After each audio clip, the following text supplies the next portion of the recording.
At the end of the 5 dynasties and 10 kingdoms period, the later Zhou emperor was still a minor, and the state affairs were unstable. Just then, the northern Han and Khitan suddenly formed an alliance to invade. General Zhao Kuangyin was ordered to lead a large army to march out and defend against the enemy.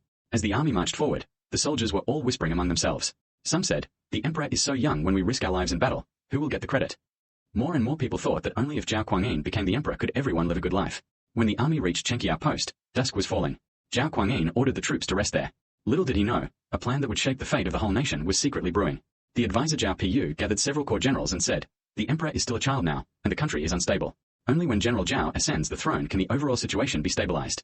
Everyone reached an immediate agreement, and secretly prepared an imperial yellow robe embroidered with dragons.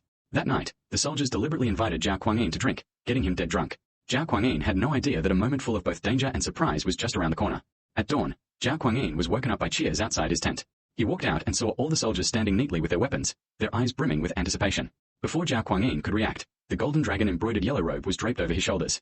All the soldiers knelt down with a thud and shouted in unison, "Long live our emperor."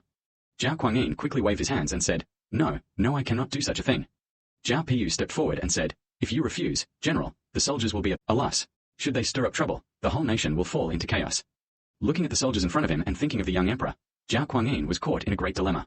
After thinking for a long time, Zhao Kuangyin said, "I will be emperor on one condition: you must promise to treat the young emperor and the late emperor's family with kindness."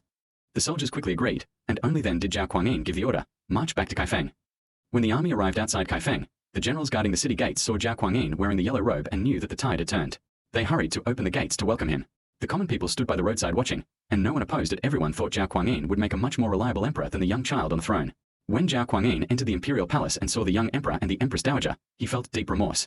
The empress dowager knew that the situation was irreversible, so she had to persuade the little emperor to abdicate and hand over the throne to Zhao Kuangyin.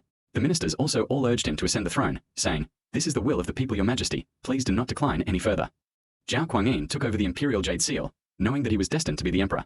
Before long, Zhao Kuangyin held a grand coronation ceremony and established the state with the dynastic title Song. He became known as Emperor Taizu of Song. The people and ministers in the square cheered and celebrated the birth of the new emperor. After ascending the throne, Zhao Kuangyin stroked the yellow robe and said, "It seems that I became emperor because the soldiers supported me, but in truth, it is because the people longed for peace under heaven." He secretly vowed to govern the country well and live up to everyone's expectations. Key takeaway: the yellow robe is forced upon him was not just a simple mutiny. Its core lies in the fact that it answered the will of the people. As history has shown us, only those who conform to the people's will and strive for the welfare of the common people can truly gain the support of everyone, and this is the most solid foundation of power.